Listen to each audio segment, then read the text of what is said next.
Will Rishi Sunak get planes off the ground to Rwanda? And Keir Starmer suffers a major rebellion over ceasefire vote. This is Politics Live.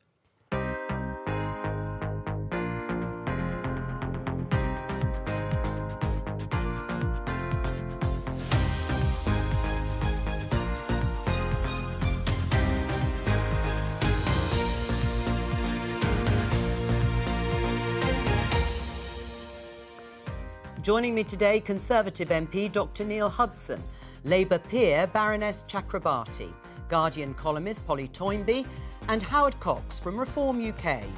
Today. When I said I would stop the boats, I meant it. Today's judgment has not weakened my resolve, it has only hardened it. The Supreme Court rules Rwanda asylum policy unlawful, but the government says it still has a plan to stop the boats. We preempted this, so we've been working on this for well over a year now. The legislation that would need to go through the House could be tight and simple and pass quickly. Could the Chancellor squeeze benefits after a sharp fall in inflation?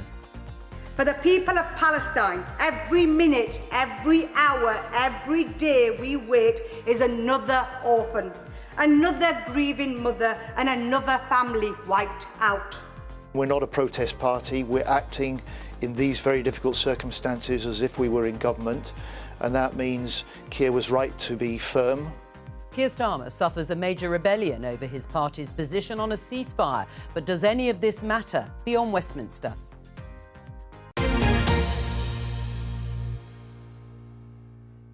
Well, it's been quite a week, and that's an understatement. The return of a former Prime Minister, and it was a shock to everybody, David Cameron becoming Lord Cameron and Foreign Secretary, and the sacking of the Home Secretary, Suella Braverman, and her excoriating resignation letter. That was all part of a major reshuffle carried out by Rishi Sunak, which led to a backlash on the right of the party. And then the government yesterday lost in the Supreme Court, leaving, some would say, its Rwanda policy in tatters.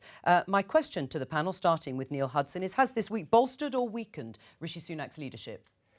Hello, nice to be with you. It's been a very busy and multifaceted week for the Prime Minister. He has one of the most complex in-trays in the world. And as you rightly say, there have been a lot of things happening that he has refreshed and changed his cabinet team. With Lord Cameron coming in as Foreign Secretary. But has it left him weaker or stronger? No, I think he's in a strong position, and there's been really encouraging results in terms of the inflation coming down. Yes, I'm sure we'll talk later on in the programme about the Supreme Court judgment. That is something that the government will address moving forward. But yes, it's been a busy, multifaceted week, but the government is in a strong position. Is he in a stronger or a weaker position, Shami? Well, here's the thing. I'm supposed to say totally the opposite, you know. I don't think it's been. But you don't have to. Well, no. It's not. In my view, it's not been a great week for the Prime Minister. But I would say that, wouldn't I? What I think might be more interesting to your viewers is that talking to more liberal members of the House of Lords yesterday. This is before the press conference. They were heartened by Lord Cameron, you know, excited by the idea that Lord Cameron would be, you know, EastEnders style had come back to Albert Square. And B, after the Supreme Court judgment, were hoping that this would lead to a more sensible response to the judiciary. But it hasn't, in fact. After last night, no. I say, well, you know, it's all up in the air again. Sure. And we're going to discuss that, but does it leave him weaker or stronger? I think weaker, because he's back to stop the... But he's now a Suella Braverman tribute act rather than somebody responding to, you know, to her being off and David Cameron being in. With all of this tumult this week, where do you think Rishi Sunak's leadership is? I think it's weak. It was already very weak, and I certainly don't think it's been strengthened by any of this. You know, a huge amount of turmoil within a party doesn't do it much good. Voters don't much like that. Suella Braverman going is probably a good thing because her personal ratings were very low indeed. She does not have a great mass following, either within the party, let alone amongst voters. But I think bringing back Cameron looks like a sign of real weakness. For one thing, Cameron looks slightly more impressive, which is a bit difficult for the Prime Minister. And secondly, if he can't find anybody else, all of the people on his benches, except, you know, a retread Prime Minister who was in some disgrace after the Greensill question, doesn't look brilliant. Neil mentions the sharp fall in the rate of inflation. I suppose if you step back and you look at the bread and butter issues that really matter to voters, that will be important. Whether it was because of what the government did, that's a different matter altogether. But it is one of the pledges that it should be halved from its high of being over 10%. And he's met that pledge. Now, that's not to say that prices aren't still rising. They are, but just less quickly. Do you think that has left him in a stronger or weaker position? Absolutely not. I mean, I'm afraid most of the essential products in the basket that's measured for inflation have gone up. Yeah. And they're still high. They're double digits. They're not down to that level. And it's a bit of a con. And it didn't take into account some of the actual capping electricity and gas prices of last year. That's been left out. And I think, we've got an election year coming up. He's actually trying to get into that. And I think he's a dead man walking. All right, well, on that note, let's have a look at a couple of the front pages following the Supreme Court ruling yesterday. They deemed the Rwanda policy unlawful, the plan to send asylum seekers who arrive here to Rwanda for their applications to be processed to gain asylum in Rwanda. But the government insists flights will still be going there in the spring and say they can manage this with a new treaty with Rwanda and emergency legislation. The verdict's in the paper, starting with The Sun. Migrants' plan blocked. Fed up Rishi. No bloody Rwanda, it says. He's come out fighting. And let's have a look at the Daily Mail.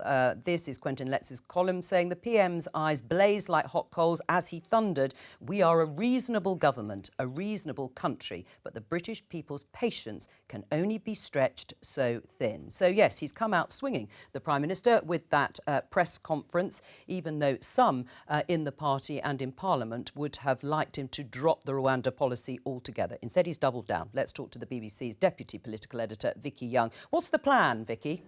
Well, they say there is a plan B. It involves a new treaty with Rwanda. Rwanda will say that they will process asylum seekers, but even those that fail that will get a legal right to stay in Rwanda. So it stops them being sent back to the country they came from, which was the main criticism of the Supreme Court. But of course, there were lots of other criticisms too, and they were much broader about the Rwandan asylum system.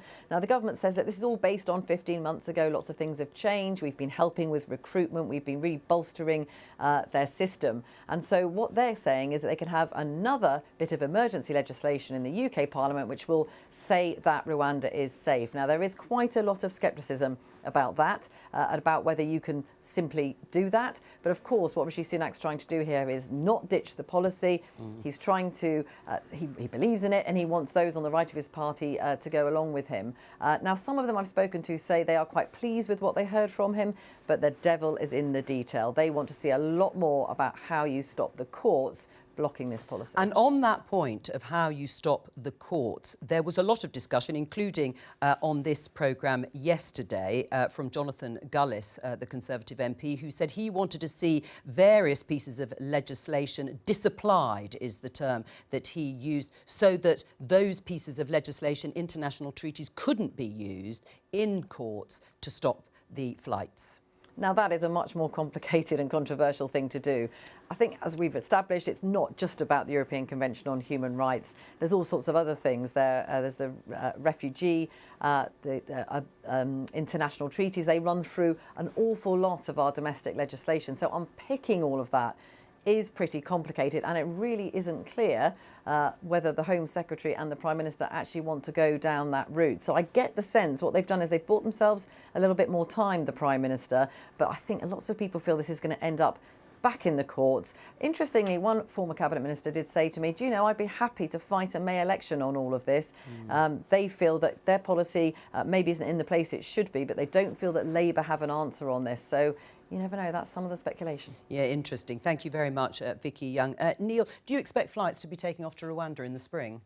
I think this was a challenge yesterday with that judgment. It wasn't just a challenge. They said it was unlawful, and they chucked it out. We started the programme talking about the government delivering pledges, and the government has delivered the pledge on inflation. One of the key priorities for Rishi Sunak in this government is to try and stop the boats. Yeah. And actually, we have seen some progress in that the crossings are down by a third. In terms of crossings coming over from Albania, they're down by 90%. But we're looking at the Rwanda what the government has been very clear Rwanda is one part of the tool in the toolbox. The Home Secretary have said it's one tool in the toolbox. Yes, this has been a setback, but we are a democracy that respects the rule of law. Right. And actually, looking at this court judgment, there are concerns that they have. The government has been working on this prior to this judgment to actually try and address these concerns, and actually trying to then bring forward legislation to get forward the policy to actually try and reduce the crisis. Because what we're trying to do is actually to have a deterrent in place to crack the business model of the gangs smuggling people over. I know what the aim is. What I'm asking is, how will you change the Supreme Court ruling that deems Rwanda to be an unsafe country?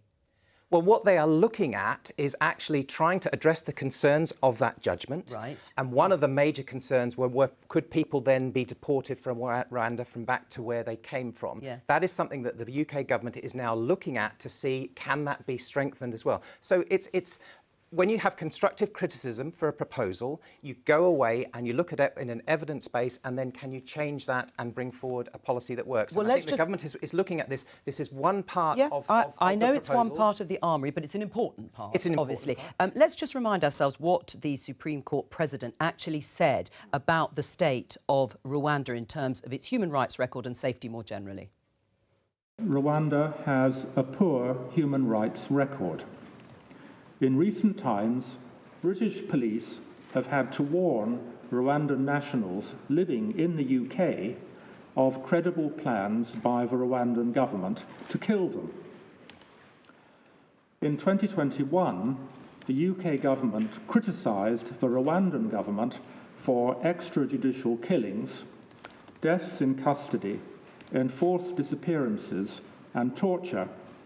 Now, the government here may want to pass a law saying that Rwanda is deemed to be safe, but listening to what has just been said there by the Supreme Court President, do you think that would either be true or achievable? Well, one of the key points from the judgment yesterday as well is that the principle of a third safe country is allowable in law. So what the government is trying to do then is to try and address those concerns. So yes, the court has expressed those concerns, and the UK government has been working on that over the last year to see what they can do to address those concerns. But the principle of a third safe country is deemed legal. Absolutely. And that's important, that principle, isn't it? Because the government refers to other European countries trying to do something similar. So if the principle has been given some legal sort of precedence, then surely the government can proceed and at least attempt to either look at Rwanda and give assurances that asylum seekers wouldn't be sent back to their country of origin, or that the country itself could be safer in maybe not months but years to come. Well, here's the thing: the assurances were already given in this agreement, and the court found yesterday that the Rwandan government was speaking in good faith in this. It's not even a treaty, but this agreement between the government of Rwanda and the government of Britain. But you hit the nail on the head, Joe, as did Vicky. This ultimately turned on evidence that as a matter of current practice and past evidence, Rwanda cannot be relied upon to be a safe country for asylum seekers and refugees. And it's going to take a long time for that evidence to change. This is not about getting rid of people, putting them on planes in the spring, unless it is about emergency legislation that says we don't care about the courts, British courts or international courts. We're going to deport people anyway. You hit the nail on the head when you moved from the slogan of "Stop the boats" to "Stop the courts." Is this really what we've come to as a democracy that was so important after World War II in building the international legal order? I'm sure that Neil means what he says, but I'm not sure that the Prime Minister does. Neil? I think we both believe what we say, and I think it's so important. I agree with Shami. We have to respect the international rule of law. So the ECHR is pivotal in this. But as the Home Secretary said, there are no plans to withdraw from that. And I think we, as a democracy, as an outward-looking progressive nation, it's very important. You don't change clubs by leaving them. And I think if you stay within that, you can reform them from within. And then certainly there are precedents where you can actually negotiate and make compromises, and a lot of that is negotiation. And I think we as an outward-looking country, if we can do that, and the Prime Minister is full square behind, you know, sticking to our pledges to the British people, because I think that's so important. That, and I think that, you know, the Labour Party do agree on this, that something needs to be done. And yes, there are differences as to how it can be done, but it's very much a priority for people that we sort this issue. But it's not about stopping the courts, and it's not about... and by the way, another element of the judgment yesterday was that Rwanda had a deal like this before with the government of Israel. And breached that. So the evidence was damning and overwhelming about the safety of Rwanda, and I don't see how you can legislate out of that factual... It's not about stopping the courts. It's very much, the government has said they respect the courts, and I think if you work with them, you can actually get a solution. Well, they want to have this legislation go through Parliament, and it could, well, pass through the Commons, and therefore you could say that the UK Parliament and the UK government has deemed Rwanda to be a safe third country. Yes, but once we've heard our own judges giving their description of what Rwanda's like, the idea that Rwanda is going to be reformed by spring to become a safe country, highly unlikely. It will go on going through the courts. It will be challenged. I think what suits electorally, what suits the government best, is to go on having this fight all the way to the next election in the courts, and not to actually have sent its first flight, because the moment it sends a flight, it will be quite apparent how very difficult it is to do, how incredibly few people will send at what high cost, and how minimal the effect will be on, you know, these variations of the numbers of people who arrive in boats. So they want to keep it as a possibility. Accuse Labour of being against Rwanda. Public seems to be more in favour than against of sending people to Rwanda until it happens. But when they actually see the process, I think they'll be appalled and horrified. Would you like flights to go off to Rwanda taking asylum seekers? Well, I'm really delighted to agree with Polly. I never expected I would do. No. But simply the point is it's dead in the water, this Rwanda. Is it? It's absolutely dead in the water. We're in an election possibly in May. I'm hearing rumours from a lot of backbench Tory MPs I'm quite close to. They're saying they would like it in May at the moment in time. There's no way. And the only winners out of this are the lawyers. It's going to go on, it's going to be dragged through through the Commons and through courts. And that's the problem at the moment. We're not addressing the fact that it's costly, and the number of people actually going on a plane, that doesn't touch the sides. We've got 130, 140,000 over here. So were you ever a supporter of the plan in the first place? I'm all for a deterrent, and that I support it on the basis that it was a deterrent. But I've never been really, my heart's never been fully into it. What should they do instead? Well, I've said to you, we've got to turn back the boats physically, and we should have, in France, we should actually have a better processing system. And we need to employ more people to process them. What do you mean physically? How?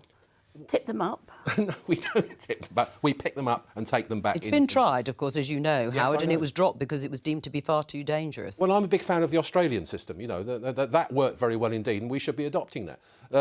What worries me about this, we're not processing to actually justify the qualifications of the particular immigrants, whether they should come over here. What was the Australian system? How did it work? Well, they just turned the boats back and sent them back to various countries they came from. Right, and people died in the water, or...? They sent them to Tuvalu. They did go to Tuvalu, you're absolutely right. We don't have a Tuvalu. I don't know if many people died on that. You're absolutely right. We're not heartless. I'm not anti... You know, we've got to actually be sensible about this. There's too many coming to this country at the moment. Right. What do you think? Should the plan just be dropped? As I said, you're only talking about relatively small numbers of people, even if the Rwanda plan had been given the go-ahead. Come back to some of the evidence, though. As a deterrent, we have already seen in the last year a drop of 30% in terms of the small boat crossings. That's because of the deal with Albania. And as we say, that there are other things that we can do in parallel to that. I take your point on Australia, but Australia is a different geography in terms of those boat crossings. We have the small channel crossings, and we mustn't forget the vulnerable people that are being exploited by the gangs to actually push them onto those boats. And I think one of the things that you mentioned, working more closely with France, that's what Rishi Sunak, the Prime Minister, has done, is work more closely with France to actually try and solve some of the issues at that level. And that has had some effect as well. So a lot of these things are on the table to try and see what we can do to have a solution. Will this be a confidence issue in the Prime Minister and in the government if no flights have taken off by next spring? The Conservative Party has full confidence in the Prime Minister, and you can see with the King's Speech debate that went through that we have a united party for the legislation of the government. Yeah. And actually, I don't think it is. I think we have strong leadership under the Prime Minister. And actually, coming back to the point about David Cameron, appointing him as Foreign Secretary at this pivotal time with things like this happening in the world stage, having a former Prime Minister on that stage is so important. Well, that's certainly why I'm sure that was part of the thinking. Press conference about patience wearing thin. With who? With our courts? What is this campaign slogan going to be about? Is it going to be about saying, to hell with the courts, we'll fight the general election on whether we come out of the ECHR, come out of the Refugee Convention, which seemed to be what Suella Braverman wanted? Do we really think that's what the British people... in the sense that that would be the only way you would get this plan, literally and metaphorically, off the ground, that would be the way to do it? I don't see how you played the clip. In the light of that evidence, I don't see how you remove people to Rwanda who haven't even had an initial decision on their asylum claim without saying, to hell with the Refugee Convention, to hell with the ECHR, and to hell with our best legal traditions in this country. The new current Home Secretary has been very clear that should not be necessary to leave the ECHR, and I'm fully behind that. I do not think we should do that. Because Russia and actually, the UK government has said this is not necessary. Yeah. And actually, but Rishi Sunak has said, "I will do whatever it takes." Bless you. I will do whatever it takes to get those flights off to Rwanda. Does that not include keeping things like leaving the European Convention on Human Rights on the table? That deals with things like negotiation. I'll give you an illustration. A few years ago, there was a debate about voting rights for prisoners, and actually there was a European court ruling to say that the UK couldn't do that, couldn't stop those rights. What the UK government did then was negotiate with the European courts and the European Convention and actually made concessions to say that. And actually that then was delivered to say, look, the UK is a sovereign state, you can do this, but you have met those guidelines. So I think if you stay within that format and negotiate, you can actually get a common solution that works for everyone. I mean, Boris Johnson, the former Prime Minister, said back in June, it is time for the government to settle the legal position. It is time, with a large remaining majority for Parliament, to determine that Rwanda is safe. What he is saying is that the UK courts and UK Parliament, even though the Supreme Court, of course, is a UK court, but that Parliament should be paramount in this instance. But what do you think the Lords will do when this legislation comes before it? Well, as I tried to indicate earlier, the Lords, the composition of the Lords is very different. Even the Conservative composition in the Lords is very different from the Commons. And there are a lot of people there who really care about rights and freedoms, care about Britain's reputation in the world, care about this international legal settlement that's been thrown into jeopardy by things like Russia invading Ukraine. And by the way, there are ECHR rulings against Russia, attempting to bar Russia from, for example, torturing and killing Ukrainian prisoners. For us to be threatening to walk out of the ECHR at this time would be terrible. Which again, I reiterate, we are not threatening to do that. Let's take a look at this headline. As I say, it's been a busy week, and this also happened yesterday afternoon and into the evening. The Times says, ceasefire vote. Starmer suffers biggest revolt of leadership over Gaza ceasefire. Jess Phillips among 8 shadow front benchers who defy Labour leader to back an SNP amendment demanding Israel halt immediately the bombing of Palestinians. What does this mean for Keir Starmer's leadership? I don't personally think it's a massive problem for Keir Starmer's leadership. Why? For a number of reasons. I mean, personally, I would have preferred a free vote on the SNP motion because a whip to abstain is a slightly Because you're in favour of an immediate ceasefire? I am. The question is how you achieve it. I think that's what most of us are having the debate about, how achievable that is and how that would have come about. Why I don't think this is a massive problem for my party is because, first of all, we've had differences of opinion in the British Labour Party about war and peace since I think Keir Hardie spoke against World War I. That's true, but there is something about authority, and if you have Secondly, this isn't even about the deployment of British forces in a foreign conflict. And these debates about words like pause, humanitarian pause, truce, that's the UN General Assembly resolution, and ceasefire are really about the language of international diplomacy. Well, but your colleagues felt very strongly about it. Your colleagues in the House of Commons were right, so it was important for them. Absolutely, but going back to my colleagues, if you compare, for example, Jess Phillips' resignation letter to Suella Braverman's, you see the relative health of the two major parties at this point, because Jess Phillips writes a short, respectful, dignified, principled letter, but nonetheless showing her support for her party. Suella Braverman is a pantomime villain threatening an 18-year curse complete with a spindle. Right. So as I say, it was obviously very painful for colleagues who apparently, according to your colleague Nick Watts, were hugging each other after voting different ways. It was painful in the moment, and we all are so anxious about the situation in the Middle East, but it wasn't principally, I think, a fundamental problem for the British Labour Party. Do you agree with that? It's actually shown the strength of Keir Starmer. I sat through the entire debate yesterday, many hours, and it was a very emotional, complex debate.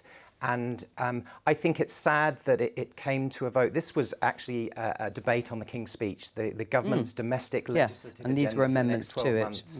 And actually having a vote, a symbolic vote, that I think there were sort of party political issues within that, I think is really unfortunate. And it put people in a very complex position. I very much am very appreciative that the Labour front bench is supporting the UK government's policy on this. That we mustn't forget that on the October the 7th, there was an outrageous attack on Israel, a terrorist attack by Hamas. Israel does have the right to self-defence, but it's got to do that within the framework. Of course, the Tory MP Paul Bristow didn't actually vote for the King's Speech at all, did he? It's got to do that within the frameworks of international humanitarian law. But it's a shame that we had to have a vote on that. But the Labour front bench are supportive of the UK government policy, but I just don't think it was appropriate for the domestic legislation agenda to have that on. It's fine and it's right to air these issues in the chamber of the House of Commons, but having a symbolic vote, as Shami's rightly said, this is a conflict that the UK government is not directly involved in. There are not British troops involved, so having a vote on it is... So do you think it's irrelevant then? It's not irrelevant, and I have spoken on it in the House of Commons on a number of occasions, but I think it's a shame that it became a party political vote to try and show division within the Labour Party when actually the front bench is supporting the UK government's approach, which is so important in a complex situation that you have unity on a complex issue like this. What was your view in terms of the rebellion? It was the big rebellion for Keir Starmer. Well, I have to say that yesterday, for the first time ever, I saw Keir Starmer as a statesman. He's actually standing up for principles. I'm very impressed with him. But what it does show is a hell of a division in his party, massive division. There's a lot of still anti-Semitics in his party, and it worries me sick that that's going on at the moment. It's not anti-Semitic to want a ceasefire. No, the debate is about Shami, how achievable that is and when. That's not fair to say that. We all want a ceasefire. We all want this ended. No, exactly. That's my point. Anti-Semitic. Yeah, but that's what's coming out. It's anti-Israel rather than anti-Hamas. And that's my big worry. Hamas, how can you deal with that group of people, the terrorist group? There are differences so of opinion even why aren't you Israel. campaigning against Hamas? I'm sorry? But why isn't the Labour Party campaigning against Hamas? Well, my own view is that October the 7th was a horrific atrocity. Torture, butchery, hostage-taking, but... and an act of terrorism, by the way. And I know people tie themselves up in knots about what terrorism is. For me, when you perpetrate an atrocity like that, I'm happy to call it terrorism. The question is how to respond. Right. But is it right that Keir Starmer says that the Israeli government can do whatever it likes, deems necessary in order to defend itself? He hasn't said that. He says he has the right to defend... Matters, the law matters. International humanitarian law does matter, and it is not unqualified. Of course you have a right... He calls for a humanitarian pauses, but not a cessation of the hostilities. Well, this is... I go back to my point, OK? So in the language of this at the international level, you've got people using slightly different language, which isn't necessarily legal language. It's about how you try and nudge the players to the place you want them to get to. So the UN General Assembly is using the language of truce. As of last night, the Security Council, which is a much tougher nut to crack to get anything through, is using the language of pausing. What I know where I want to get, which is I want a ceasefire. I want the hostages returned ASAP. That's what everybody wants. I want a ceasefire. The point about this debate I want that everybody wants it to stop. But how do we get there? No doubt. Everybody feels emotionally distraught at night after night seeing these appalling pictures. The question is what we, as a small island who increasingly diminished detached position in the from world. our allies, what influence do we have? Let alone what influence does an opposition have, which isn't even in power, but it has to behave as if it will be, because it probably will be next year.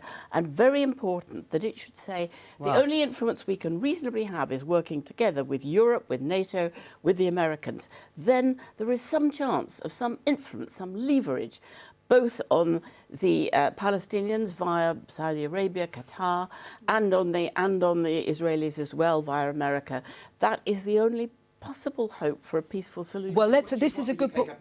Well, hang on, because this is a good point, though, Polly's Prime Minister doing those diplomatic visits and actually negotiating to try and get a solution. Yeah, but Polly raises an interesting point about how big a role we really have here in the UK in determining what happens in Israel. Let's speak to our correspondent in southern Israel, Mark Lowen. Mark, first of all, is there any sense amongst the Israeli public that they want or they're calling for a ceasefire? Well, Joe, even though Israelis have not rallied around their Prime Minister, Benjamin Netanyahu, who's incredibly unpopular at the moment, they have rallied around their flag and they've rallied around largely the war effort. Because remember, there is an incredibly deep trauma here over what happened on the 7th of October, the deadliest attack in Israel's history. That said, even though there is trauma also about the Israeli hostages that remain in Hamas captivity, or around 240 of them, many are beginning to feel that the priority needs to be to get the hostages back. So if that involves a humanitarian ceasefire, rather than bombing Hamas to the negotiating table, perhaps that should be prioritised. And of course, there is a section of the Israeli population that is very alive to the humanitarian suffering on the ground. So you're beginning to get some kind of change of public opinion here, even though the vast majority of Israelis are still very much behind the continuation of the war. Right. I mean, Mark, there's been a heated debate, to use that phrase, here in Westminster around a ceasefire and humanitarian pauses, some of it semantic in the way Shami Chakrabarti has outlined. But again, does the Israeli government pay any attention to what's going on here? And even if they did, would it make any difference? Well, I think it's clear that the international pressure on Israel is acute now, increasing. There are leaders like Emmanuel Macron of France, a traditional ally of Israel, that is beginning to say that there should be some kind of ceasefire. And indeed, the foreign minister of Israel was quoted by his spokesman a few days ago as saying that Israel believes it has a window of opportunity of about 2 to 3 weeks to continue this before the clamour for a ceasefire is overwhelming. And I think that really the raid on what has happened, the raid inside the Al-Shifa hospital, Gaza's largest, is instrumental here, because it is integral to the Israeli war effort, but it is also integral to Israel winning back, I think, legitimacy and credibility to some extent for its war effort, if it can prove, indeed, that this was a real Hamas command centre. So far, what it has proven, what it has shown in terms of the evidence it has gathered, falls short of suggesting a really deep network of tunnels and command centre, but there may be more evidence to come. And so that is why this is really a pivotal moment in this war. Mark Lowen in southern Israel, thank you very much. I mean, listening to that, and when you think of President Macron of France, who has supported the idea of a ceasefire, and there's no doubt that the language has toughened up from both the government and the Labour Party, in the end, is that, and should they move to calling for a ceasefire, because the pressure is mounting so much? Well, everything is under more and more pressure. Every country is. Everybody, all peoples everywhere are more and more appalled. So I think there will be growing pressure. What's important, I think, for Britain is that we stay in line with our allies and we maximise our rather small voice by acting together, and I think that will be the pressure all along the way for peace. But Macron is a key ally. I think his intervention just before the weekend was quite significant, and he, to be honest, has put himself at the helm of Europe far more than Mr. Sunak has. Right, but what is the point of a ceasefire at the moment when Israel quotes Hamas saying they would repeat the massacre on October the 7th again and again and again, and that's why we have to root them out. You can't have a ceasefire when one side is not going to stick to a ceasefire. Well, you could try and get your hostages out for a start. I mean, remember, your hostages are apparently being bombarded alongside innocent Palestinians at the moment. So, and that is part of the tension within Israeli domestic opinion itself. There is, yes, we must defeat Hamas. And by the way, it's very difficult to defeat this organisation by bombs and bullets alone. But you need to get your hostages home. These you know, that has got to be the priority, and some people within Israel are concerned it hasn't been a sufficient I think there is a priority. global sense that Hamas cannot be bombed to pieces, and even if you kill masses and masses of Palestinians, Hamas or something very like it will erupt again out of the next generation, out of the despair and destruction that's been created. It doesn't feel like a way towards peace. I mean, Joe hit it on the nail. I mean, you cannot actually deal with these people. These are nasty, evil people. And if we stop, if Netanyahu says, right, we'll have a ceasefire, you watch the bombs come back again. We've had 18 years of peace, and they broke it on October the 7th, as you well know. And what I'd like to see over here is these wonderful 300,000 people on rallies and protests protesting against Hamas rather than Israel. Do you think that there should have been a free vote, Shami, in the end on this from the Labour Party? Bearing in mind the strength of feeling, bearing in mind we've all just sort of concluded that Israel is not necessarily listening to what's going on here, should Keir Starmer have just said have a free vote? Well, given that there was, if you remember, a Labour vote, which I think was pretty much everybody voted for. I think maybe, I mean, this is tactics. Sure, but just as an aside, it's almost distasteful to be talking about parliamentary tactics. But I personally think it might have, with hindsight, been smarter for the SNP motion to be a free vote, and it was going to, you know. But the bigger picture is, yes, in international law you have a right to defend yourself, but it's not unqualified, and there's also this danger of being counterproductive to even Israel's peace and security alongside the Palestinians in the future. Let's talk about something completely different and go back to the sharp fall inflation. Here's the Financial Times headline. That sharp fall to 4.6% spurs debate on real terms cut in benefits. It doesn't mean prices are falling. They are rising, just more slowly, and way off the target that's set for the Bank of England of 2%. Now, in September, the rate of inflation was 6.7%, and normally that would be the month at which the rate is taken to set benefits to increase next April. But there are reports, and they are just reports, that the Chancellor, in his autumn statement next week, may choose to raise benefits by last month's of 4.6%.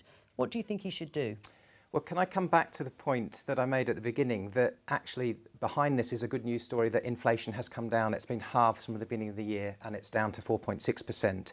Obviously, I can't comment on speculation as to what's going to come in the No, but I'm just asking. Statement, it will save £2 billion. The Secretary of State for Work and Pensions has a duty under law to doing a review on benefits. Can I just refer you to actually, we have a very strong record as a Conservative government in doing the right thing for the British people. That actually benefits have increased in 10.1% over the last year. We have protected and looked after the triple lock on pensions, and I fully expect the government to do the right thing, move forward. But on all other benefits have fallen by 9% since 2010. People are very much poorer than they were. And in the last year, benefits have gone up 10.1%. Yes, but that's not real. Not in real terms, of course they haven't. They've gone up by 10.1%. That's in a number. That's in and numbers. Actually, inflation coming down means that for families up and down the land, ultimately the bills are going to come down. What about as well. That's important. It's not. We're doing an inquiry on the EFRA Select Committee on fairness in the food supply chain, and we are looking at that strongly. They're just going up They by will a bit start to less. coming down now, and actually, and we've now seen that wages are now starting to outstrip inflation. This is what the general election needs to be about. Not about culture wars over there or over here. Well, it needs to be about the cost of living. In terms of the cost of living, I refer you to what the government has done in the last year. £900 to hard-working families up and down the land. 8 million households have received £900, £300 recently. So the government is doing the right thing and looking after vulnerable households as well. Do people feel better off, Neil? I will not deny that these are challenging times. And they still won't feel better off, will they? But we are moving in the right direction. And one of the key points is that the Prime Minister has come in with the Chancellor and stabilised the economy so that inflation can come down. And that will mean that it will be more stable for households. What difference will a Labour government make, Shami, when it comes to these cost of living issues? You're not going to spend any more money, not vast amounts of money, to help people pay their bills. What difference will a Labour government make? Well, I, of course, look forward to greater priority for those most in need, for an end to this or the sanctions regime, punishing, you know, people who are so desperate and so vulnerable, and to a bit of a reset. What will that look like? What will it look like to people? I'm not an economist, let alone the shadow chancellor. But rhetoric isn't going to be enough, is it? No, but I'm not. Look, it isn't. And as I say, I'm not. You know, I'm a lawyer, not an economist. But I don't think we can just say inflation's come down. Labour's not going to say until after the autumn statement, until after the next budget, and they see how much money is much closer to the election, what their priorities be and what they're going to spend most money on. But you can say it's past record. Every single Labour government has decreased the number of poor people, decreased the number different of economic times, of course, under Tony Blair every and single one. We're going back Sure to, start, quite hard child times. poverty brought down, all of that. That is the record, as you have explained it and see it, but you're going to be inheriting something very different. Labour is going to be inheriting something very different. They won't be able to necessarily do those things, and Rachel Reeves, the Shadow Chancellor, has been absolutely clear. She's not going to spend a penny that she can't account for. It will be incredibly difficult for Labour to get back to the state of public services and benefits as they were in 2010. Might even take 2 terms to get back after the years of austerity, after the cuts to benefits that we've had. Restoring that will be painfully difficult. I'm just going to get Howden, and I'll come. The state of the economy in 2010 that Labour bequeathed to the Conservative government moving forward was in tatters. So the Conservative Party had to stabilise it moving forward. So I remind that was the inheritance from previous Labour government. Can I just make the point? My other hat is I run a campaign called Fair Fuel UK, and I've been fighting very closely with a lot of good Tory guys, and 60 or 70 of them. And I had a reception in Portcullis House recently, and they came in and they want to see fuel duty cut. We're the most highest tax drivers in the world, and people who need their car, who also take benefits, need their vehicle to go to college, go to hospitals, go to work, etc., are not being looked after in that respect. And what I'd like to see is actually pushing people. We need to actually, the tax thresholds at the lower level should be lifted so that it encourages people to get back to work. And all I hear is benefits, benefits, benefits. Let's get people back to work. Right. I mean, what do you say? It's still the government presiding over the highest tax take ever. I agree. Getting people back into work. You listen to Mel Stride, the Secretary of State for Work and Pensions. Getting people back into the work is the solution, and the government is working to do that, to encourage people to come away from the benefit system, to go back into work, and then you get productive, happier households moving forward. And I think that's something the government's... More sanctions and more conditionality and being tougher on them. When, most of the people on benefits are in work. They're not doing this pretence that to be on benefits means to be a skiver and a scrounger. The great majority of them. And with the AI revolution, we may even have to think about... we may all be out of work, or some of us anyway, there'll be a robot. Of course, that's right, a robot joke. Just briefly, though, to go back to our initial discussion, annual wages and prices, just to come back to something you said, Neil. Now, there's a big spike you can see there in public sector pay, private sector pay in blue and prices in red. That's their recent NHS and settlements and some other public sector bodies. But look at prices have outstripped wages broadly until quite recently, Neil. So I ask you again, do you think people will feel better off by the next election? They will start to feel better off by the time of the next election. And the government's doing the right thing, has stabilised the economy, inflation is coming down. They will see this knocked on into their mortgage rates next year as well in terms of prices. There is a lag between food and energy prices, but they are going to move in the right direction. Well, that will be problematic for Labour, won't it? If people do start to feel better, it's the economy. It won't be. I fear it. I want people to feel better, but I don't feel it's going to be better enough. I am looking forward to a reset, a 1945-style reset, and some hope for people, particularly the poorest in our country. And I think coming out of COVID, we clapped the nurses, and now nurses go to food banks, and that's just not good enough. I voted Tory for 50 years, and I'm never going to vote for them again. You've had 14 years, and you're talking about next year. How often are you going to keep saying that? And you won't get elected. You're going to be wiped out next year. Can I remind you, coming through COVID, what the Prime Minister, when he was Chancellor, did in terms of £400 billion of funding, furlough to keep people in work, to actually to keep businesses and households safe through that. I think that's so important. People had jobs to be in after the pandemic, so I think the government's got a very strong record on that. He gave people on universal credit £20 a week. That's not very much, £20 a week extra. Child poverty plummeted, just that amount of difference. The moment he took it away again, it shot up again. It takes quite little money to save people. And there was too And much on that corruption note, as well. that's all. We'll let them discuss behind me. But that's all for today. Thank you to all of my guests. I'll be back on Monday with more Politics Live at 12:15. Bye-bye.